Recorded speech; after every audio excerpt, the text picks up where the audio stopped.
This idea, the difference between, I guess it's again thinking fast and slow, but the reflexive versus the reflective. Yeah. And I think in the book it makes the point that so many of the investment decisions that we make are more emotionally driven than intellectual driven, but it's hard work to take the intellectual path, even though historically it has been more profitable. Well, and not only is there recency bias, but there's this bias that comes from having heard it from so many sources. If all these people are saying the same thing, it almost becomes a mob psychology. I mean, mobs will do what an individual won't do. Crowds of people will invest in things that an individual might not otherwise. But if everybody else seems to be doing it, who am I to say that they're wrong? And I probably should do the same thing. And well, I'll give you an example, Paul. Going back to the late 90s, you and I both remember Janus, the Janus funds. That name was everywhere. Money Magazine, best mutual fund family, Janus. They were hitting great returns.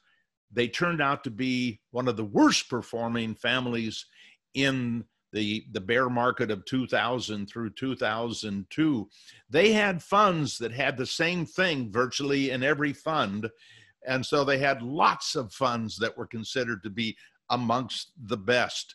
And people talked about, back in those days, that didn't have the internet in the same way that we do now. The money came in huge sacks of mail filled with checks for a lot of money, because that name became a household name and therefore trustworthy, and it cost people billions. Well, we have a tendency to follow trends or give more credence to a trend than it deserves. And that's an example of it that you just mentioned with the Janus Fund. Happens in mutual funds all the time, where a mutual fund will do well for a quarter or a half a year or maybe a couple of years. And people see that trend and conclude that that trend must be something that's going to continue forever. Remember, Jerry Brown, when he was the governor of California, made mention of the fact that if the population of California continued to grow at the rate it had been growing when he was governor 30 years ago, that within 10 years, 115% of the population of the United States would reside in California, because that was where the trend was taking them. Yeah. Well, it couldn't happen. And that's just part of our nature. And it's one of those things we have to be aware of. And we have to be judicious about it, because some trends do tend to continue over time. Some trends that are based on good, solid logic and cautious assumptions, those are trends that have a high likelihood of probably continuing. They may not continue unabated forever, and they may have periods of time where they tend to fall out of favor and it appears that they're not working. But this is a mutual funds nemesis. People will invest in a fund while it's doing well, and then they'll turn around, and as soon as it's not doing well, they'll decide it's time to get out.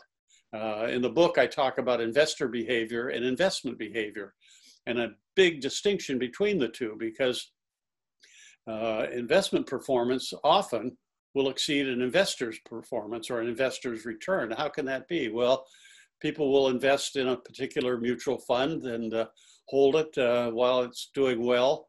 And then if it starts to look like it may not be continuing to do well, the strategy of the fund may not have changed, but maybe the psychology of the moment for people has changed. And so people will sell that mutual fund maybe at precisely the wrong time. They think that that trend can't continue.